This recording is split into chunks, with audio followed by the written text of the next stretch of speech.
ஒரு மனைவி கணவனை நேசிக்கிறாள் என்றால் கணவன் நரகத்துக்கு போய்விடக் கூடாது, அந்த அளவுக்கு அன்பு செலுத்தணும். ஒரு கடைக்கு கூட்டு போலன்னா எவ்வளவு கோபம் வருது. நீங்க ஒரு சாரி எடுத்து கேட்டீங்க, சுடிதார் எடுத்து கேட்டீங்க, அந்த சுடிதாரை உங்க மாப்பிள்ளை எடுத்து தரல அல்லது எடுத்து தந்தாரு, உங்களுக்கு பிடிக்கல, அந்த கலரோ டிசைனோ அது உங்களுக்கு பிடிக்கல, என்ன செய்வீங்க? அவரை விட்டு வைப்பீங்களா? என்ன கேள்வி கேட்கிறோம்? அவரை நிம்மதியா தூங்க விட மாட்டோம். சரி, இதெல்லாம் கரெக்ட், உங்களுடைய உரிமை தான், உங்களுடைய அன்பு தான். ஆனால் இந்த அன்பு எல்லாம் உலகத்துல தானே. ஒரு சுடிதார் பிடிக்கவில்லை என்றால், ஒரு சாரி பிடிக்கவில்லை என்றால், கணவனுக்கு இவ்வளவு பெரிய நிர்பந்தத்தை கொடுத்து அவனை உங்களுடைய வழிக்கு கொண்டு வர முடியுதா இல்லையா? அப்ப அவர் தொழல, அவர் நோன்பு வைக்கல, அவர் நன்மையான காரியத்தை செய்யல, அப்படி என்றால் உங்களுடைய அன்பை இதற்கு பயன்படுத்தி என் கணவன் கரெக்டாக நடக்க வேண்டும், சரியாக நடக்க வேண்டும், இறைவனுக்கு மாற்றமான ஒரு காரியத்தை செய்து அவர் தலையில மண்ணள்ளி போட்டு விடக் கூடாது என்ற சிந்தனை என்னைக்காவது இருந்துச்சா? இருந்துச்சுன்னா நீங்க அன்பான மனைவி. அப்ப அன்பான மனைவி அப்படின்னு சொன்னா முதல்ல நம்முடைய கணவன் நரகத்துக்கு போயிடக்கூடாது, நம்முடைய பிள்ளைங்க நரகத்துக்கு போயிடக்கூடாது, நம்முடைய பெற்றோர்கள் நரகத்துக்கு போயிடக்கூடாது. இதுல எந்த பெண்ணு கண்ணும் கருத்துமாக இருக்கிறாளோ அவதான் உண்மையிலேயே அனுபவிக்கிறான்னு அர்த்தம். என்ன கடையை கூட்டு போங்க, என்ன வெளியில சுற்றுலா கூட்டு போங்க, வெளிநாட்டு மாப்பிள்ளையா இருந்தால் என்ன துபாய்க்கு கூட்டு போங்க அப்படின்னு நீங்க சொல்றீங்களே, இது அன்பு அல்ல. அன்பு என்று சொன்னால் அவன் நரகத்துக்கு போயிடக்கூடாது, அவன் தப்பான வழிக்கு போயிடக்கூடாது. அதுக்கு நீங்க ஒரு கேடயமாக, அதற்கு நீங்க ஒரு நல்ல ஒரு நிலையாக நீங்க காட்டுகிறீர்கள் என்றால் உண்மையிலேயே நீங்க தான் நல்ல பெண். கண்ணியம் நிறைந்த சகோதரர்களே, தாய்மார்களே, வல்ல அல்லாஹ்வின் பேரருளால் திருவண்ணாமலை மாவட்டத்தின் சார்பிலே குடும்பவியல் தர்பியா என்று சொல்லப்படுகின்ற நல்லொழுக்க பயிற்சி முகாமிலே காலை முதல் இந்நேரம் வரையிலேயும் பங்கு பெற்று பல்வேறு செய்திகளை படித்து வருகிறோம். இந்த சந்தர்ப்பத்திலே எல்லாம் உள்ள ஏக இறைவன் எனக்கும் உங்களுக்கும் நேரான வழியையும் அருளையும் தந்தருள்வானாக என்ற பிரார்த்தனையோடு என்னுடைய இந்த உரையை நான் ஆரம்பம் செய்கிறேன். அன்பு மிகுந்த சகோதரர்களே, தாய்மார்களே, அன்பான மனைவி என்ற ஒரு தலைப்பு எனக்கு வழங்கப்பட்டு இருக்கிறது. இந்த தலைப்பை பொறுத்த மட்டில் ஒரு பெண் தன்னுடைய கணவனிடத்தில், குடும்பத்தார்களிடத்தில், அண்ணன் தம்பிகளிடத்தில், தகப்பனிடத்தில், இப்படி குடும்பத்தில் இருக்கக்கூடிய அனைத்து உறவுகளிடத்திலேயும் எப்படி நடந்து கொள்ள வேண்டும் என்பதனையும், ஒரு மனைவி என்பவள் கணவனுக்கு அன்புமிக்க மனைவியாக இருப்பது எப்படி என்பதனையும் தெளிவுபடுத்துவதற்குத்தான் இந்த தலைப்பு எனக்கு வழங்கப்பட்டு இருக்கிறது. இந்த தலைப்பை பொறுத்த மட்டில் மேலோட்டமாக பார்ப்பதாக இருந்தால், எல்லா குடும்பத்திலேயும் கணவன் மனைவி இருப்பார்கள், அவர்களுக்கு மத்தியிலே ஒரு இணக்கம் இருக்கும், அவர்களுக்கு மத்தியிலே இனம் புரியாத ஒரு புரிதல் இருக்கும், அவர்களுக்கு மத்தியிலே பாச பிணைப்புகள் இருக்கும். இப்படி இருப்பதனால தான் அது குடும்பமாக கணவன் மனைவியாக வாழ்கின்ற ஒரு சூழல் இருக்கும். இப்படித்தானே எல்லாருமே வாழ்ந்துட்டு இருக்கிறோம். எல்லா வீட்டிலையும் கணவன் மனைவியாக நாம் இருக்கிறோம் என்றால், அந்த கணவன் மனைவியாக வாழக்கூடிய எல்லா இடங்கள்லையும் இது போன்ற அன்போடு தானே வாழுகிறோம். விதிவிலக்காக 1-2 இடங்கள்ல தான் தலாக் இருக்கும், ஹுலா இருக்கும், கணவன் மனைவிக்கு மத்தியில் சண்டை சச்சரவுகள் இருக்கும். இது எல்லாம் விதிவிலக்காக இருக்கக்கூடிய ஒன்று. ஆனால் பெரும்பான்மையாக நீங்கள் பார்த்தீர்கள் என்றால் மனைவியாக இருக்கக்கூடிய அனைத்து பெண்களுமே கணவனிடத்தில் அன்பாக, பரிவாக, பாசத்தோடு தானே நடக்கிறார்கள். எனவே இதற்குன்னு ஒரு தலைப்பை போட்டு அன்பான மனைவி அப்படின்னு சொல்லி இதுல என்ன நீங்க சொல்ல போறீங்க அப்படிங்கக்கூடிய சில கேள்விகளும் இதில் எழும். முதல்ல, ஒரு மனைவி என்பவள் எப்படி இருக்க வேண்டும் என்று இஸ்லாம் எப்படி சொல்கிறது என்பதை முதல்ல தெரிஞ்சுக்கிடுவோம். ஏன் இந்த கேள்வி எல்லாம் வருது அப்படின்னு சொன்னா, கணவன் அவனை நான் உயிருக்குயிராக நேசிக்கிறேன் இப்படின்னு எல்லா மனைவிகளும் சொல்லுவாங்க. அதே போன்று ஒரு மனைவியை கணவன் பார்க்கின்ற பொழுது, என் மனைவி மாதிரி வேற யாருமே இல்லை, எனவே அவ்வளோ பெரிய அன்புகளை நான் செலுத்துகிறேன் என்று அவரும் சொல்லுவார். இப்படி இருவருமே, கணவன் மனைவியை பார்த்து, மனைவி கணவனை பார்த்து, நான் உங்களை கடுமையாக நேசிக்கிறேன் என்று சொல்கின்ற அந்த வார்த்தை எல்லாம் சர்வசாதாரணமாக இருக்கும். ஆனாலும் கூட ஒரு அன்பான மனைவி எப்படி இருப்பாள் என்பதை இஸ்லாம் நமக்கு பல்வேறு கோணங்களில் நமக்கு தெளிவுபடுத்துகிறது. அது இருக்குதா, அதுதான் பார்க்கணும். என் கணவனிடத்தில் நான் அன்பாக நடக்கிறேன், என்னுடைய பிள்ளைகளிடத்தில் நான் அன்பாக நடக்கிறேன் என்று வாய் வழியில் சொல்வது அல்ல. எல்லாவற்றையும் தாண்டி மார்க்கம் சொல்லக்கூடிய விதத்தில் நம்முடைய அன்புகள், நம்முடைய செயல்பாடுகள் இது எல்லாம் இருக்கிறதா, இதைத்தான் முதல்ல நம்ம கவனிக்கணும். ஒரு நல்ல மனைவி, அவளுக்கு இருக்கக்கூடிய இஸ்லாம் சொல்லக்கூடிய ஒரு அழகான ஒரு விதத்தை, ஒரு நன்னடத்தையை இஸ்லாம் சொல்லுகிறது. ஒரு நல்ல மனைவி என்றால் அதுக்கு ஒரு இலக்கணம் இருக்கணும். என்ன இலக்கணம் இருக்கணும்? அல்லாஹ் குர்ஆன்ல சொல்லுகிறான், ஃபஸ்ஸாலிஹாத்து கானிதாத்தும். ஒரு நல்ல பெண்ணு என்றாலேயே, நல்ல மனைவி என்றாலேயே அவள் கட்டுப்படக்கூடியவளாக இருப்பாள். ஃபர்ஸ்ட் இலக்கணம். ஒரு நல்ல தாய், நல்ல அக்கா, நல்ல தங்கச்சி, நல்ல மனைவி, யாருனாலும் நீங்க எடுத்துக்கிடுங்க. இப்ப நம்முடைய தலைப்புக்கு தேவையாக இருக்கக்கூடிய மனைவி, அதை நீங்க எடுத்துக்கிடுங்க. ரொம்ப தேவையான ஒன்று. இறைவன் பொதுவாகத்தான் சொல்றான். இப்ப இந்த இடத்துல ஒரு நல்ல மனைவி என்றால், கணவன் அவன் என்ன சொன்னாலும் தலையாட்டுவாள், அது நல்ல மனைவி அல்ல. கணவன் சினிமா பார்க்க கூப்பிட்டாலும், டிவி வாங்க கூப்பிட்டாலும், வட்டி வாங்க சொன்னாலும், எதுக்கெடுத்தாலும் ஒரு மனைவி தலையாட்டுகிறாள் என்றால் இவன் நல்ல பெண் அல்ல, நல்ல மனைவி அல்ல. அப்ப நல்ல மனைவி என்பதற்கு இஸ்லாம் சொல்லக்கூடிய அடிப்படை என்ன தெரியுமா? கானிதாத்துன், கட்டுப்படுகின்ற, அதுவும் இறைவனுடைய வார்த்தைகளுக்கு கட்டுப்படுகின்ற ஒரு பெண்ணாக இருக்கணும். இப்ப நிறைய பெண்கள் இருக்கிறீல்ல, இந்த பெண்கள்ல கண்டிப்பாக ஒரு கணவனுக்கு மனைவியாக நம்மள எல்லாரும் இருப்போம், மேக்சிமம் இருப்போம். இப்ப இந்த கட்டுப்படுகின்ற, இறைவனுடைய வார்த்தையை செவிமடுக்கக்கூடிய, இறைவனுடைய வார்த்தைக்கு மாறு செய்யாத, இறைவன் எதை சொன்னாலும் நான் கேட்பேன் என்று சொல்லக்கூடிய பெண்கள் எத்தனை பேரு? அல்லாஹ்வுடைய வார்த்தைக்கு நான் கரெக்டா கட்டுப்பட்டுருவேன், குர்ஆன் ஹதீஸுக்கு நான் மாறு செய்ய மாட்டேன் அப்படின்னு சொல்லக்கூடிய, இறைவனுடைய வார்த்தைக்கு ஒரு பாவமும் செய்ய மாட்டேன் என்று சொல்லக்கூடிய பெண்கள் ரொம்ப கம்மி தான். அப்ப நாங்க ஃபர்தாலாம் போட்டிருக்கிறோமே, அல்லாஹ் சொல்லித்தானே போட்டிருக்கிறோம், அல்லாஹ் சொல்லித்தான் நாங்க இதெல்லாம் செய்யறோம், தொழுகிறோமே.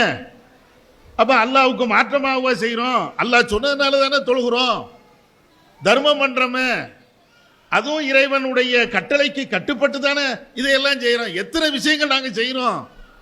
அப்புறம் எங்களை பார்த்துக்கிட்டு நீங்க அல்லாஹ்வுக்கு கட்டுப்படல அப்படிங்கிற மாதிரி சொல்றீங்களே, அப்படி சொல்ல வரல. இறைவனுக்கு கட்டுப்படுகிறீர்கள், முழுமையாக கட்டுப்படுறீங்களா, அதான் மேட்ரு. இறைவனுக்கு யார் தான் கட்டுப்படல? எல்லாரும் தான் கட்டுப்படுவோம். ரெண்டு விஷயத்துக்கு கட்டுப்படுவோம், ரெண்டு விஷயத்துக்கு கட்டுப்பட மறுப்போம், அதுதான் பிரச்சனை.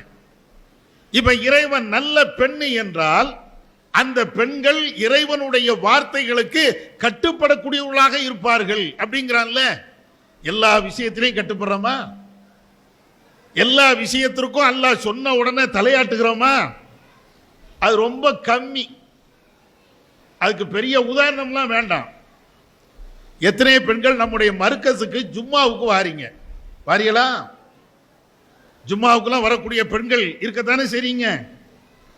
ஜும்மாவுக்கு வரக்கூடிய பெண்கள்ல, நம்முடைய மர்கஸுகள் பள்ளிவாசலுக்கு வரக்கூடிய பெண்கள்ல இமாம் உரை நிறுத்தி கொண்டு இருக்கும்போது எத்தனை பொம்பளைங்க ஹதீஸுக்கு மாற்றமாக உங்களுக்கு மத்தியிலே பேசிக்கிட்டே இருக்கிறீங்களே. நான் இது கற்பனையெல்லாம் சொல்லல, நம்மள்கிட்ட இருக்கக்கூடிய நாங்கள் பார்க்கக்கூடிய தவறுகள். ஆண்கள் ஒரு பக்கத்தில் இருப்பாங்க, பெண்கள் இன்னொரு பக்கத்தில் நீங்க இருப்பீங்க. ஆண்களை கட்டுப்படுத்திடலாம். மிம்பர்ல ஏறி இமாம்கள் பேசுகின்ற அந்த நேரத்தில் ஏதாவது ஒரு ஆண் இன்னொரு ஆண் இடத்தில் பேசுகிறார் என்றால் பேசாதீங்க அப்படின்னு நேரடியாக சொல்லிடுவாங்க. அந்த மனுஷனும் கட்டுப்பட்டு கொடுவாரு. ஆனா நம்ம வாய, பொம்பளை வாயை அடைக்கிறது தான் எங்களுக்கு பெரிய சிரமமாக இருக்குது. நீங்க தப்பா நினைச்சாலும் சரிதான், சரியா நினைச்சாலும் சரிதான். நிறைய பேர் சிரிக்கிறது பார்க்கறதுல இருந்து ஆமா அது உண்மைதான் அப்படின்னு சொல்ற மாதிரி தான் இருக்குது. பெண்கள் பள்ளிவாசலுக்கு வந்தா நபி அவர்கள் சொல்கிறார்கள், இமாம் மிம்பர்ல ஏறி விட்டார்கள் என்றால் ஒருவர் இன்னொருவரிடத்தில் சைகையில கூட பேசக்கூடாது. ஒரு ஆள் பக்கத்தில் இருக்கிறாரு, சும்மா இரு அப்படின்னு வாயால பேசுறது அல்ல, அப்படின்னு கையில காட்டுவல்ல, இத பேசினா கூட பக்கத்து லகவுத்த அவர் ஜும்மாவுடைய நன்மையை பாழ்படுத்தி விட்டார் என்று நபி அவர்கள் சொல்றாங்க. எதுக்கு வாரிய ஜும்மாவுக்கு? நன்மையை சம்பாதிப்பதற்கா, நன்மையை இழப்பதற்கா? எவ்வளவு நன்மைகளை செய்யணும், அதுக்கு தானே ஜும்மாவுக்கு வரோம்.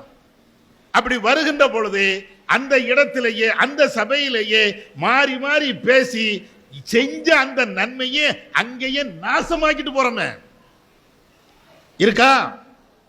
இல்லன்னு மறுக்கலாம் முடியாது. இறைவன் சொல்றான நல்ல பெண்ணு என்றால் கட்டுப்படக்கூடிய பெண்ணு.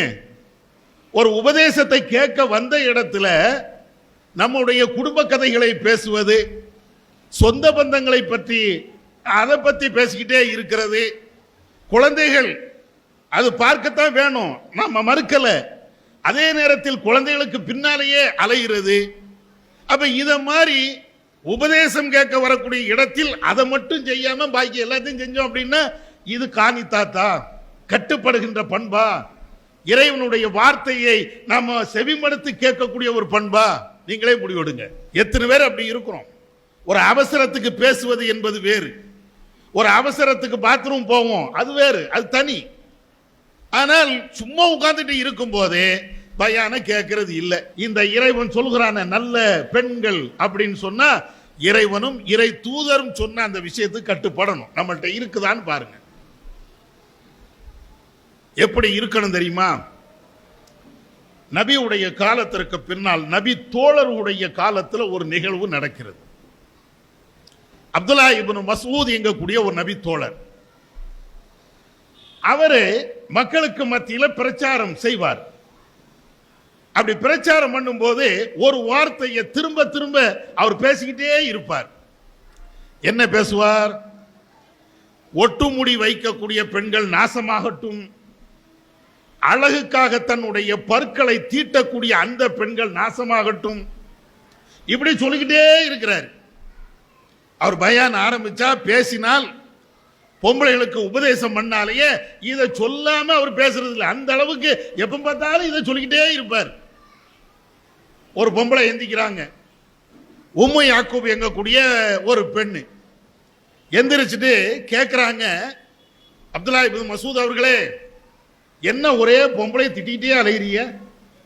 ஒட்டுமுடி வைக்கக்கூடிய பொம்பளைகள் நாசமா போட்டும், பற்களை தீட்டக்கூடிய அந்த பெண்கள் நாசமா போட்டும், இப்படின்னு ஒரே நாசமா போட்டும் நாசமா போட்டுன்னு எங்களை திட்டிக்கிட்டே இருக்கிறீங்கள, என்ன? ஒரு பெண் வந்து கேட்கிறாங்க. உடனே இப்னு மஸ்ஊத் சொல்றாங்க, என்னம்மா, அல்லாஹ்வுடைய தூதர் இது போன்ற காரியத்தை செய்யக்கூடிய பெண்களை லானத்து பண்ணாங்கல்ல, சபிச்சாங்கல்ல, அதே மாதிரி நான் எப்படி சபிக்காமல் இருக்க முடியும்? இறைவனே சபிக்கிறான், இறை தூதரே சபிக்கிறார்கள், அதனாலதான் நானும் அந்த செய்தியை சொல்லி சபிக்கிறேன். உடனே அந்த பொம்பளை கேட்கிறாங்க, இறைவன் சொன்னால் குர்ஆன்ல இருக்கணும்ல. அல்லாஹ் ஒட்டுமுடி வைக்கக்கூடிய பெண்களை நாசமாக்கட்டும் என்று இறைவன் சொல்கிறான் என்றால் குர்ஆன்ல இருக்கணுமா இல்லையா? குர்ஆன்ல எந்த வசனத்துல எந்த சூறாவுல இருக்குது காட்டுங்க அப்படிங்கிறாங்க. யார்? அந்த உம்மு யாக்கூப் எங்கக்கூடிய அந்த பெண்ணு இப்னு மசூத் என்ற இந்த நபி தோழர் இடத்துல நீங்க காட்டுங்க, குர்ஆன் எடுத்து காட்டுங்க. நான் குர்ஆனை அட்டை டு அட்டை படித்து விட்டேன், முழுவதுமாக படிச்சுட்டேன். நீங்க சொல்ற மாதிரி ஒரு வசனம் குர்ஆன்ல இல்லையே. உடனே தான் இப்னு மசூத் சொல்றாங்க, ஒமா ஆத்தாக்கும் ரசூலு ஃபஹுதுஹு ஒமா நஹாக்கும் அன்ஹு ஃபந்தஹு. இந்த இறை தூதர் உங்களுக்கு எதை எடுத்து சொல்கிறாரோ அதை நீங்கள் எடுத்துக்கொள்ளுங்கள். இந்த இறை தூதர் உங்களுக்கு எதை விட்டும் தடுக்கிறாரோ அதை நீங்கள் விலகிக் கொள்ளுங்கள் என்று அல்லாஹ் குர்ஆன்ல சொன்னானா? அந்த அடிப்படையில் தானே நபிகள் நாயகம் ஸல்லல்லாஹு அலைஹி வஸல்லம் அவர்கள் ஒட்டுமுடி வைக்கக்கூடிய பெண்களை சபித்தார்கள். அதுதான் நானும் செய்றேன். இப்படி சொன்னா நம்மள மாதிரி ஆட்களை என்ன சொல்லுவோம்? சரி, ரைட்டு, ஒரு பெரிய மனுஷன் சொல்றாரு, அது சரியாத்தான் இருக்கும் அப்படின்னு நம்புவோமா இல்லையா? அவர் சொன்னா குர்ஆன்ல இருக்கத்தானே செய்யும், ஹதீஸ்ல இருக்கத்தானே செய்யும் அப்படின்னு நம்புவோமா இல்லையா? அத மாதிரி அந்த பொம்பளை நம்ப தயாராக இல்லை, உம்மு யாக்கூப். அடுத்து கேட்கிறாங்க, சரி எங்களுக்கு நீங்க உபதேசம் பண்றீங்க, ஒட்டுமுடி வைக்கக்கூடிய பெண்கள் நாசமாகட்டும் அப்படின்னு எங்களுக்கு உபதேசம் பண்றீங்க, சரிதான். ஆனா உங்க வீட்டில் பார்த்தீங்களா? உங்க மனைவியை பார்த்தீங்களா? உங்க மனைவி அவங்க ஒட்டுமுடி வச்சிருக்கிறாங்களே, என்ன ஊருக்கா உபதேசம்? நீங்க பேசுறது எல்லாம் நல்லா இருக்குது, ஆனால் அந்த பேச்சு உங்களுடைய குடும்பத்திற்கு உங்களுடைய மனைவிக்கு அது பொருந்தாதா? உங்களுடைய மனைவி மட்டும் ஒட்டுமுடி வச்சிருக்கிறாங்க, நீங்க என்ன அடுத்த ஆளுக்கு உபதேசம் பண்றீங்க? யாரு? உம்மு யாக்கூப் கேட்கிறாங்க. உடனே இப்னு மசூத் சொல்றாங்க, ஏமா என் மனைவி ஒட்டுமுடியா வச்சிருக்கா, போ, வீட்டில் தான் இருக்கிறா, நான் வாசலை திறந்து விடுறேன், வீட்டுக்குள்ள போ. என் மனைவியுடைய முடி ஒட்டு முடியா டோப்பா முடியா போய் பார்த்துட்டு வா, எப்படி இருக்கிறாங்க நீங்க பாருங்க. என்னுடைய மனைவி ஒட்டுமுடி வைத்திருக்கிறாளா இல்லையா போய் பாரு. அதோடு அவர் நிப்பாட்டல. இப்னு மசூத் சொல்றாரு, நீ சொல்ற மாதிரி என்னுடைய மனைவி அல்லாஹ்வுடைய ரசூல் தடுத்த ஒரு காரியத்தை, அந்த ஒட்டுமுடி வைக்கிறதை அவள் வைத்திருப்பார் என்றால் ஃபலா உஜாமிஉஹா, அவளோடு நான் குடும்பம் நடத்திருக்க மாட்டேன், வீட்டை விட்டு வெளியே பத்திருப்பேன். இந்த பொம்பளை போய் பார்க்கறாங்க, இப்னு மசூதுடைய மனைவியுடைய முடியை போய் பார்க்கறாங்க. பார்த்தாச்சுன்னா ஒரிஜினல் முடிதான், ஒட்டு முடி இல்ல, டோப்பா முடி இல்ல. வந்து வெளியில வந்து சொல்றாங்க. அப்பதான் இப்னு மசூத் சொல்றாங்க, என் மனைவி ரசூல்லா தடுத்த ஒன்றை, அல்லாஹ்வுடைய தூதர் சபிச்ச ஒரு காரியத்தை என் மனைவி செய்வாள் என்றால் நான் அவளோடு மனைவியாக நான் வைக்க மாட்டேன், குடும்பம் நடத்த மாட்டேன். இறைவனுக்கு கட்டுப்படக்கூடிய பெண்கள் என்றால், இறைவனுடைய வார்த்தைக்கு அடங்கக்கூடிய ஒரு பெண் என்றால் இப்படி இருக்கணும். நம்மளை சொல்ல முடியுமா? எல்லா விஷயத்திலையும் குர்ஆன் ஹதீஸை நாங்க இப்படி கரெக்டா பின்பற்றுவோம், நபி வழியை இவ்வளவு சரியாக பின்பற்றுவோம் அப்படின்னு சொல்ல முடியுமா? அதனால முதல் ஒரு விஷயத்தை நீங்கள் புரிந்து கொள்ள வேண்டும். நல்ல பெண் என்றால், அழகான மனைவி என்றால், அன்பான மனைவி என்றால், முதல்ல அந்த பெண்ணிடத்தில் இருக்கக்கூடிய இஸ்லாம் கூறக்கூடிய தகுதி என்ன அப்படின்னு கேட்டீங்கன்னா, அல்லாஹ் ரசூலுக்கு முதல்ல கட்டுப்படணும். அல்லாஹ் ரசூல் கட்டுப்படணும், அதுதான் ஃபர்ஸ்ட் தகுதி. நீங்க கட்டுப்படுறீங்களான்னு நீங்களே முடிவெடுங்க. உங்களுடைய கணவன்மார்கள் எத்தனை நாள் சுபு தொழாம தூங்கி இருக்கிறாரு, நீங்களும் சேர்ந்து அவரும் எந்திரிச்சிட்டா நம்மளும் எந்திரிச்சு சாய போட்டு கொடுக்கணுமே, அவருக்கு பின்னால வேற ஏதாவது வேலை செய்யணுமே, நல்ல அழைப்போம். நம்ம மாப்பிள்ளை தூங்கிட்டாரு, நம்மளும் சேர்ந்து தூங்குவோம், ரெண்டு பேரும் சேர்ந்து தூங்குறது இருக்கா? இது வெளி உலக பார்வையில் என்ன தெரியுமா? அன்பான மனைவி, அன்பான கணவன். சுபு தொழாம தூங்குனா, மாப்பிள்ளையும் பொண்ணும் சுபு தொழாம தூங்குனா நம்ம பார்வையில் என்னது? அன்பான மனைவி, அன்பான கணவன். ஆனா இஸ்லாமிய பார்வையில் என்ன தெரியுமா? இவனும் அன்பான கணவன் கிடையாது, அன்பான மனைவியும் கிடையாது. ஏன்? ரெண்டு பேருமே குர்ஆனை பின்பற்றலையே, கணவனும் பின்பற்றல, மனைவியும் பின்பற்ற, பின்ன என்ன அன்பு? உண்மையிலேயே ஒரு அன்பான மனைவி என்றால், கணவன் தொழாமல் இருக்கிறான் என்றால் ஏன் தொழலன்னு கேட்கணும். தூங்கி விட்டார் என்றால் எந்திரிச்சு தொழுதுட்டு அதுபுறம் படுங்க என்று சொல்ல வேண்டும். அன்பு என்றால் அதுதான். உலகத்தில் அன்பு அல்லங்க, ஒரு மனைவி கணவனை நேசிக்கிறாள் என்றால் கணவன் நரகத்துக்கு போய்விடக் கூடாது, அந்த அளவுக்கு அன்பு செலுத்தணும். ஒரு கடைக்கு கூட்டு போலன்னா எவ்வளவு கோபம் வருது. நீங்க ஒரு சாரி எடுத்து கேட்டீங்க, சுடிதார் எடுத்து கேட்டீங்க, அந்த சுடிதாரை உங்க மாப்பிள்ளை எடுத்து தரல அல்லது எடுத்து தந்தாரு, உங்களுக்கு பிடிக்கல, அந்த கலரோ டிசைனோ அது உங்களுக்கு பிடிக்கல, என்ன செய்வீங்க? அவரை விட்டு வைப்பீங்களா? மாப்பிள்ளைய விட்டு வச்சிருவீங்களா? கணவனை விட்டு வச்சிருவீங்களா? என்ன ட்ரெஸ் எடுத்துட்டு வந்திருக்கிற, வா, நீங்க எல்லாம் அக்கா தங்கச்சி கூட பிறக்கலையோ, அவரை உண்டு இல்லைன்னு ஆக்க மாட்டோம். ஒரு சுடிதாருக்கு ஒரு சாரிக்கு என்ன கேள்வி கேட்கிறோம்? அவரை நிம்மதியா தூங்க விட மாட்டோம், நிம்மதியா வியாபாரம் பண்ண விட மாட்டோம், தொழில் பண்ண விட மாட்டோம், வாங்கி தந்தே தீர் அப்படின்னு ஒத்த காலில் நிற்போம். நிறைய குடும்பங்கள் அது நடக்குது, இருக்கா? ஒரு சமயம் அவர் நம்மளை கூட்டு போக இல்லாம இருந்தா கூட எப்படியாவது நிர்பந்தம் பண்ணி வாங்க போயிருவோம். என்ன அந்த உரிமை, அந்த அன்பு, நம்ம அன்பை செலுத்துகிறோமா? சரி, இதெல்லாம் கரெக்ட், உங்களுடைய உரிமை தான், உங்களுடைய அன்பு தான். ஆனால் இந்த அன்பு எல்லாம் உலகத்தில் தானே. ஒரு சுடிதார் பிடிக்கவில்லை என்றால், ஒரு சாரி பிடிக்கவில்லை என்றால், கணவனுக்கு இவ்வளவு பெரிய நிர்பந்தத்தை கொடுத்து அவனை உங்களுடைய வழிக்கு கொண்டு வர முடியுதா இல்லையா? அப்ப அவர் தொழல, அவர் நோன்பு வைக்கல, அவர் நன்மையான காரியத்தை செய்யல, அப்படி என்றால் உங்களுடைய அன்பை இதற்கு பயன்படுத்தி என் கணவன் கரெக்டாக நடக்க வேண்டும், சரியாக நடக்க வேண்டும், இறைவனுக்கு மாற்றமான ஒரு காரியத்தை செய்து அவர் தலையில மண்ணள்ளி போட்டு விடக்கூடாது என்ற சிந்தனை என்னைக்காவது இருந்துச்சா? இருந்துச்சுன்னா நீங்க அன்பான மனைவி. அப்ப அன்பான மனைவி அப்படின்னு சொன்னா முதல்ல நம்முடைய கணவன் நரகத்துக்கு போயிடக்கூடாது, நம்முடைய பிள்ளைங்க நரகத்துக்கு போயிடக்கூடாது, நம்முடைய பெற்றோர்கள் நரகத்துக்கு போயிடக்கூடாது. இதுல எந்த பெண்ணு கண்ணும் கருத்துமாக இருக்கிறாளோ அவதான் உண்மையிலேயே அனுபவிக்கிறான்னு அர்த்தம். என்ன கடையை கூட்டு போங்க, என்ன வெளியில சுற்றுலா கூட்டு போங்க, வெளிநாட்டு மாப்பிள்ளையா இருந்தால் என்ன துபாய்க்கு கூட்டு போங்க அப்படின்னு நீங்க சொல்றீங்களே, இது அன்பு அல்ல.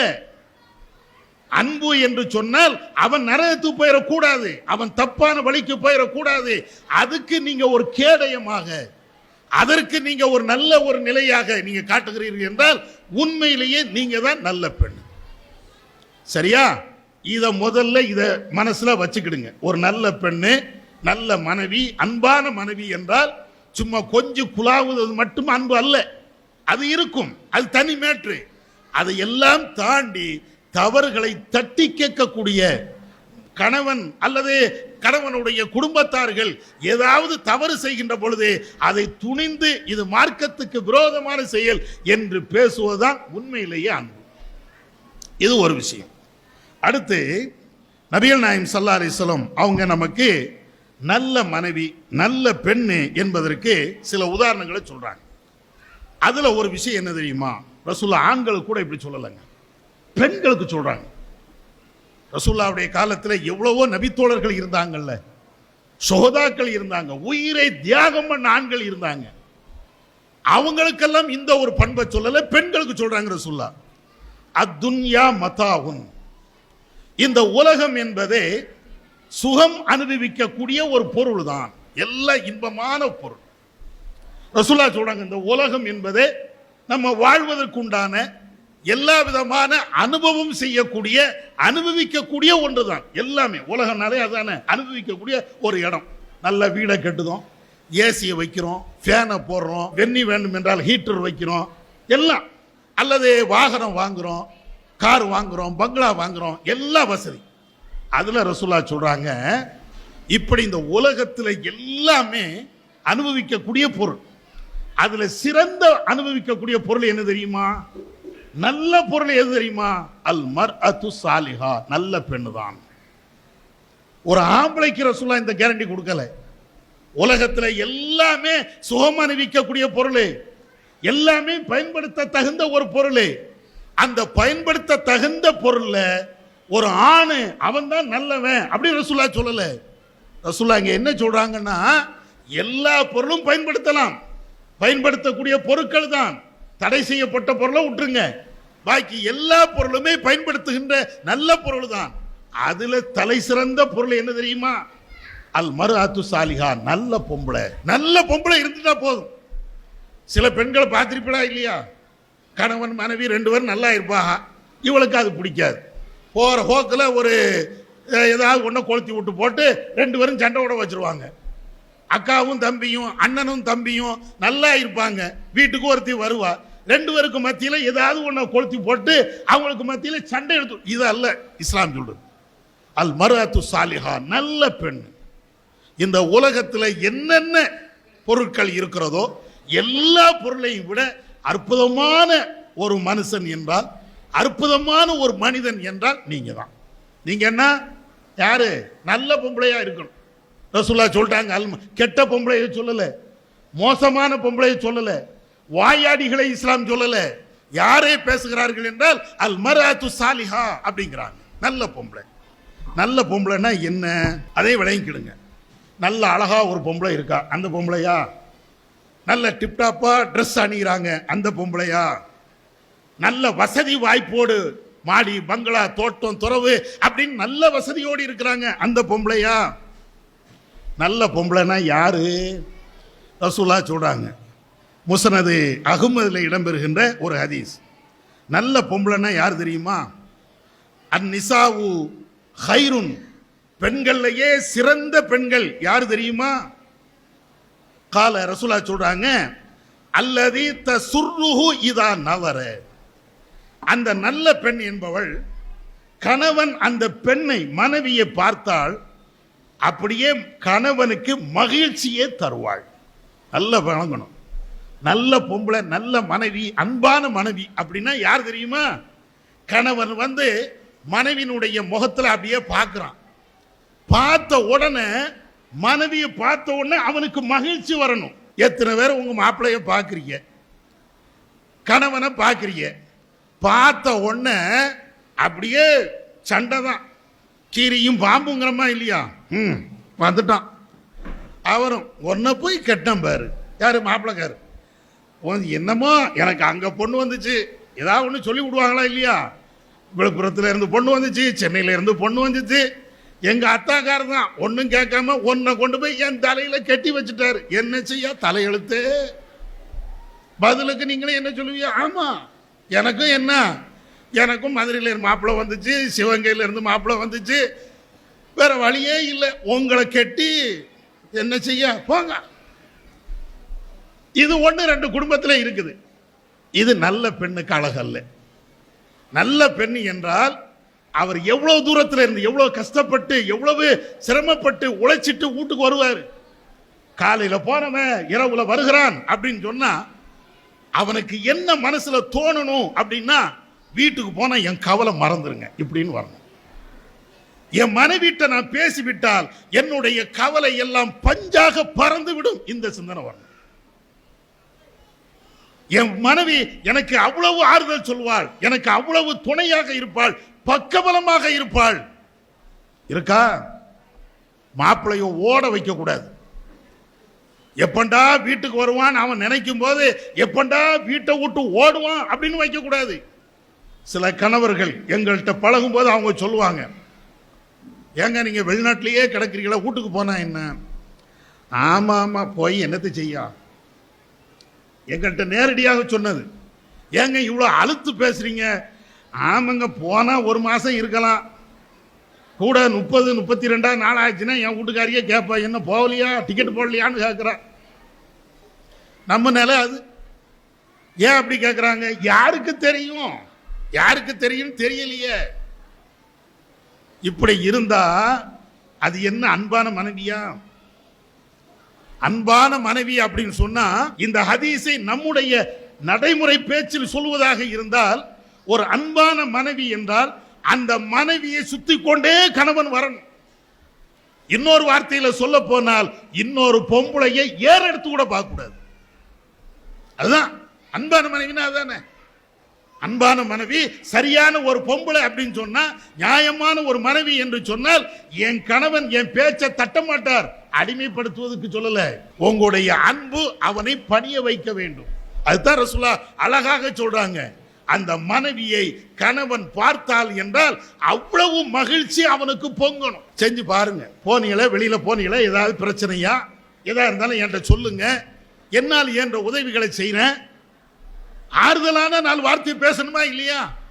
அப்ப இதை நீங்க சோதிச்சு பாருங்க. இது என்னுடைய கருத்து அல்ல, ரசூலுல்லாஹ்வுடைய கருத்து.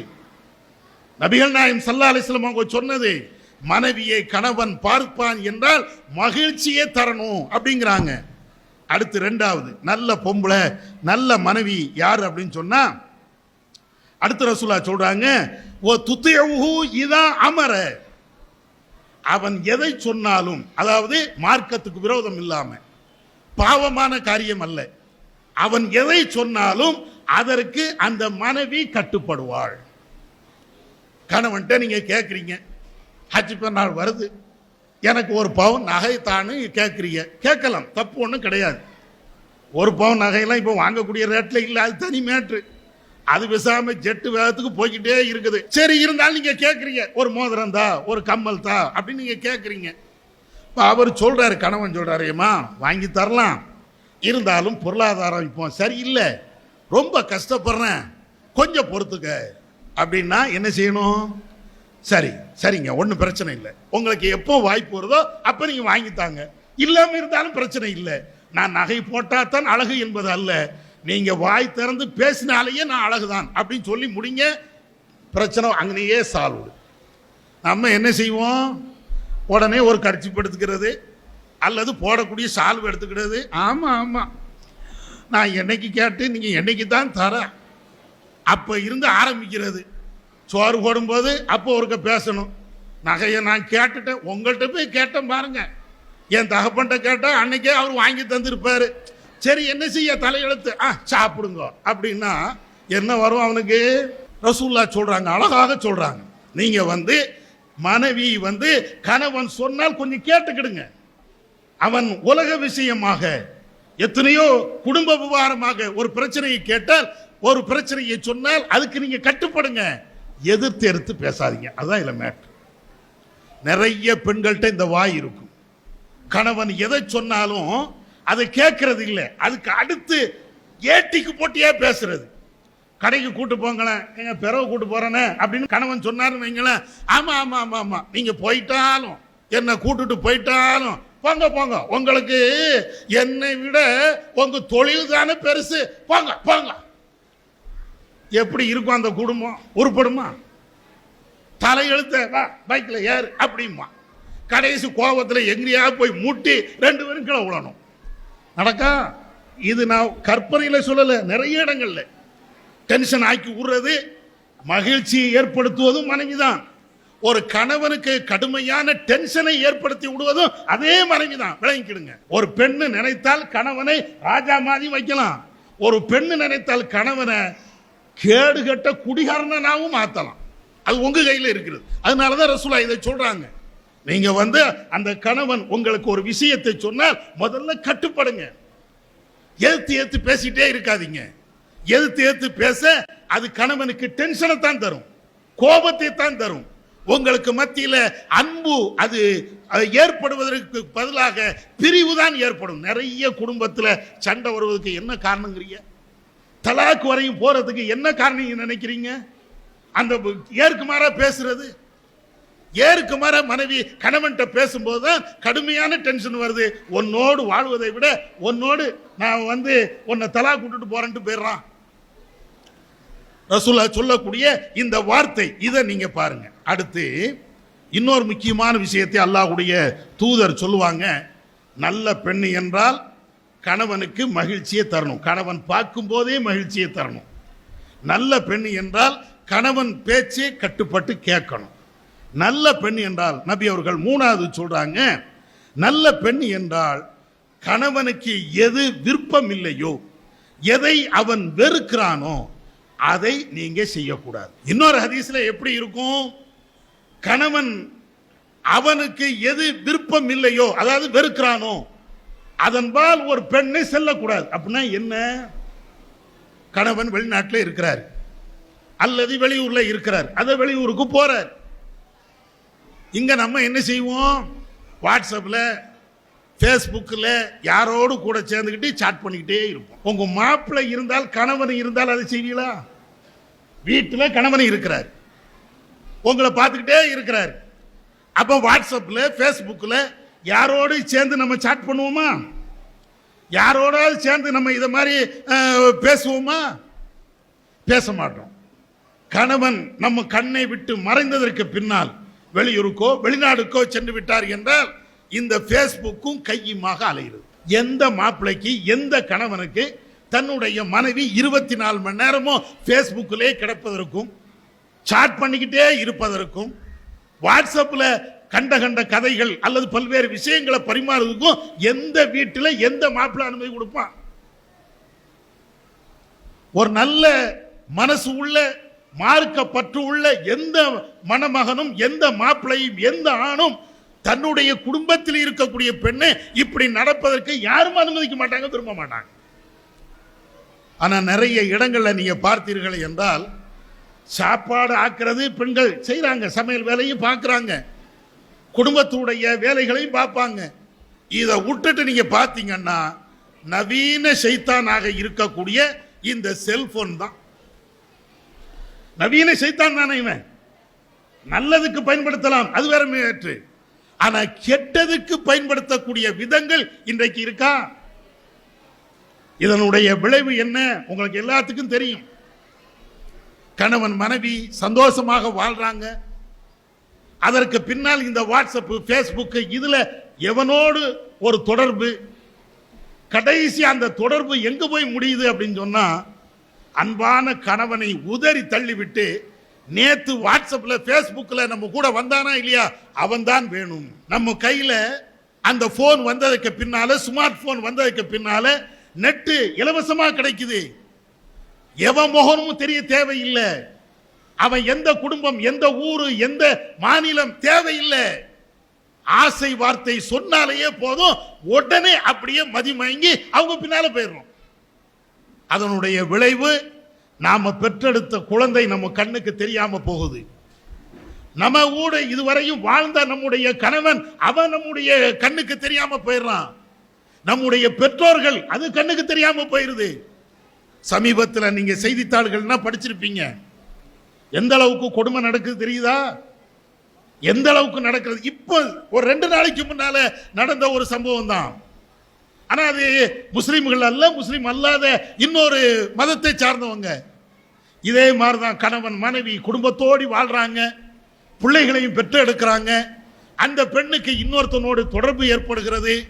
கடைசி இந்த தொடர்புக்கு இடையாக அவங்களுக்கு 2 பேருக்கும் மத்தியில், அதாவது அந்த கள்ள காதலுக்கும் இந்த பெண்ணுக்கும் மத்தியில் ஏற்பட்ட அந்த உறவுக்கு தடையாக பிள்ளைங்க இருக்கிறாங்க.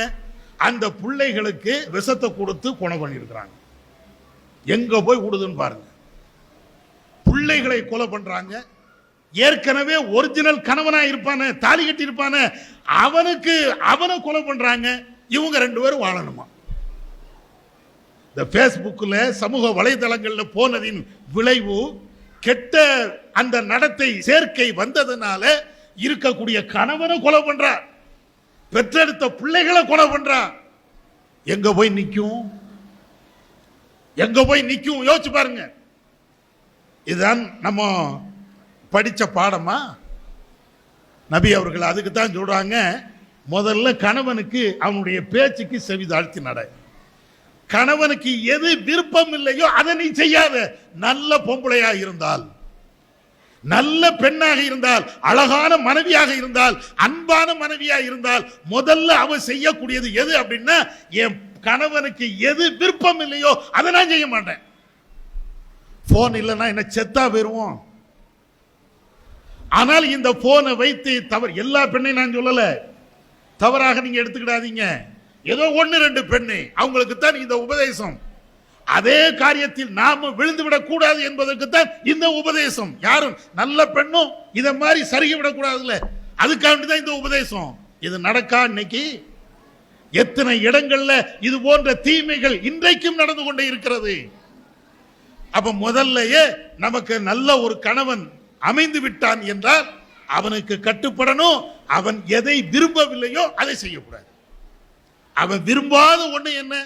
எந்த மாப்பிள்ளையாவது தன்னுடைய மனைவி அந்நிய ஆணிடத்தில் கொஞ்சி பேசுவதை, அதே இந்த மாதிரி வாட்ஸ்அப்ல கெட்ட செயலை பேசுவதை எவனாவது விரும்புவானா? எவன் விரும்புவான்? நீங்க மாப்பிள்ளையை விட்டுருங்க, நம்முடைய அண்ணன் நம்முடைய பெற்றோர்கள் அதை விரும்புவாங்களா? அவங்க கூட விரும்ப மாட்டாங்களே. எல்லாருமே எதிராகத்தானே இருப்பாங்க. அப்ப அந்த அடிப்படையில் நபிகள் நாயகம் ஸல்லல்லாஹு அலைஹி வஸல்லம் அவர்கள் இதை சொல்லி காட்டுகிறார்கள். இப்படி இருக்கணும், இதுதான் நல்ல பெண்ணு, அன்பான மனைவி என்றால் இப்படித்தான் இருக்கணும் என்று நபிகள் நாயகம் ஸல்லல்லாஹு அலைஹி வஸல்லம் அவங்க சொல்லி காட்டுதாங்க. அதே மாதிரி இன்னொரு ஹதீஸ் நபிகள் நாயகம் ஸல்லல்லாஹு அலைஹி வஸல்லம் அவங்க சொல்றாங்க, ஹைரு நிசாயின் ரகிப்னல் இப்ல சாலிஹு நிசாயின் குரைஷ். ரசூலுல்லாஹ் சொல்றாங்க, ஒட்டகங்கள்ல அல்லது குதிரைகள்ல சவாரி செய்யக்கூடிய பெண்கள்னா இருந்தாங்க. அப்படி இருக்கக்கூடிய பெண்கள்ல நல்ல பெண்கள் யார் என்றால் நிசாவு குரைஷ், குரைஷினுடைய பெண்கள் அப்படின்னு சொல்லிட்டு, அந்த நல்ல பெண்கள்னா யார் தெரியுமா? அன்பான மனைவி அப்படின்னா யார் தெரியுமா? அஹ்னாஹு அலா வலதின் ஃபீ சிஹ்ரிஹி, தன்னுடைய பிள்ளைகளை, சின்ன குழந்தைகளை அன்போடு அவர்கள் வளர்ப்பார்கள். தன்னுடைய கணவனுடைய பொருளாதாரத்தை பேணி பாதுகாப்பார்கள். நல்ல மனைவி, அன்பான மனைவி அப்படின்னு சொன்னா, கணவனுடைய செல்வம் இருக்குது, அவன் சம்பாதித்து வருகின்ற பொருளாதாரம் இருக்கா இல்லையா, அந்த பொருளாதாரத்தை சேமிச்சு வைப்பீங்க. அவன் 100 ரூபாய் சம்பாதிச்சுட்டு வந்தாலும் நம்ம அதுல இருந்து ஒரு 50 ரூபாயை, ஒரு 20 ரூபாயை எடுத்து தனியாக சேமிச்சு வைக்கிறோமா இல்லையா? இதுதான் நல்ல பெண்ணு, அழகான மனைவி, அன்பான மனைவி என்றால் இப்படித்தான். அவன் 1000 ரூபாய் கொண்டு வந்தா நம்ம 2000 ரூபாய்க்கு செலவை இழுத்து விட்டு விட்டோம் என்றால் நாம நல்ல மனைவி அல்ல, அன்பான மனைவி அல்ல. எத்தனையோ சகோதரர்கள் வெளிநாட்டில் இருந்து கஷ்டப்பட்டு பணத்தை அவங்க சம்பாதிச்சுட்டு இங்க அனுப்புவாங்க. 1000, 10,000, 20,000, 50,000. இங்க செலவு என்ன? அந்த காசு எல்லாத்தையும் வாங்கி ஊதாரித்தனமாக செலவு பண்றது. இது அன்பான மனைவியா? யோசிச்சு பாருங்க. இதெல்லாம் அன்பான மனைவி. அன்பான மனைவி என்றால், அழகான மனைவி என்றால், அழகான பெண் என்றால் கணவனுடைய வருமானத்தை அதை சேமிச்சு வைக்கணும். அதை ஊதாரித்தனமாக செலவு பண்ணுவது, அநியாயத்துக்கு செலவு பண்றது, இதுக்கு பேரு கெட்ட பெண்கள் அர்த்தம். நல்ல பெண்கள்கிட்ட இந்த பண்புகள் இருக்காது என்று நபிகள் நாயகம் ஸல்லல்லாஹு அலைஹி வஸல்லம் அவங்க சொல்லி காட்டுறாங்க. அப்ப இதெல்லாம் சில விஷயங்கள் தான் நான் சொல்லியிருக்கிறேன். சில விஷயங்கள். அழகான மனைவி என்றால் அவங்க கட்டுப்பட்டு நடக்கணும், கணவனுடைய விஷயத்தில் கட்டுப்பட்டு நடக்கணும், கணவனுடைய பேச்சை கேட்டு நடக்கணும், கணவனுக்கு எது விருப்பம் இல்லையோ அது போன்ற காரியத்தில் ஈடுபடக்கூடாது, கணவனுடைய பொருளாதாரத்தை பாதுகாத்து வைக்கணும். இன்னும் சொல்ல போனால் கணவனுடைய குடும்பத்தார்கள் அத்தனை பேர்களுக்குமே இந்த பெண்ணு தான் பொறுப்புதாரி. இந்த பெண்ணு நாளை மறுமையை பற்றி உள்ள அச்சத்தோடு வாழ்ந்து ஒழுங்காக நடப்பாள் என்றால் இதுதான் அன்பான மனைவி. இது இருக்குதா அப்படிங்கிறத நீங்க ஒவ்வொரு ஆளும் சுய பரிசோதனை செஞ்சு பாருங்க. சுய பரிசோதனை செஞ்சு பாருங்க. உங்களுடைய கணவனுக்கு நாம விரும்பின அன்பை செலுத்துகிறோமா, இறைவன் சொல்லக்கூடிய இந்த அன்பை செலுத்துகிறோமா? இறைவன் சொல்லக்கூடிய இந்த அன்பை செலுத்துகிறோம் என்றால் இம்மையிலையும் வெற்றி, மறுமையிலையும் வெற்றி. சும்மா ஊருக்கு அல்லது உலகத்திற்காக வேண்டி நம்முடைய கணவனிடத்தில் அன்பை செலுத்துகிறோம் என்றால் அது உலகத்தோடு முடிந்துவிடும், மறுமையில நமக்கு எந்த வெற்றியும் இல்லாம போயிடும். அதனால நாம படிச்ச பாடங்கள்ல மிக முக்கியமான ஒரு பாடமாக இதை எடுத்துக்கொள்ளணும். குறிப்பாக குர்ஆன் ஹதீஸுக்கு மாறு பண்ணிடாதீங்க, அல்லாஹ் ரசூலுக்கு மாறு பண்ணிடாதீங்க. இறைவனும் இறை தூதரும் எந்த வழியில் நடக்க வேண்டும் என்று நமக்கு கட்டளையிட்டு இருக்கிறார்களோ அந்த கட்டளைக்கு முழுமையாக அடிபணிங்க. அப்படி அடிபணிந்தாலேயே கணவனுக்கு கட்டுப்பட்டு விடுவோம், கணவன் விரும்பாத காரியத்தை செய்ய மாட்டோம், எவன் கூடயோ கண்டவனோடு தொடர்புகளை ஏற்படுத்த மாட்டோம், அசிங்கமான பேச்சுக்கள் நம்மகிட்ட வராது, ஆடம்பரமான வாழ்க்கைகள் நம்மகிட்ட வராது, வீணான விரயமான செலவினங்கள் நம்ம செய்ய மாட்டோம். ஒட்டுமொத்தமாக இறைவன் எதையெல்லாம் தடுத்தானோ, எதையெல்லாம் நரகத்துக்குரிய செயல் என்று நம்மளை கண்டித்தானோ அது போன்ற செயல்கள் வராது. இன்ஷா அல்லாஹ் உங்களுடைய வாழ்க்கையில இதை நீங்க கடைபிடிங்க. கண்டிப்பாக கடைபிடித்தால் நம்முடைய குடும்பம் மகிழ்ச்சியாக இருக்கும்.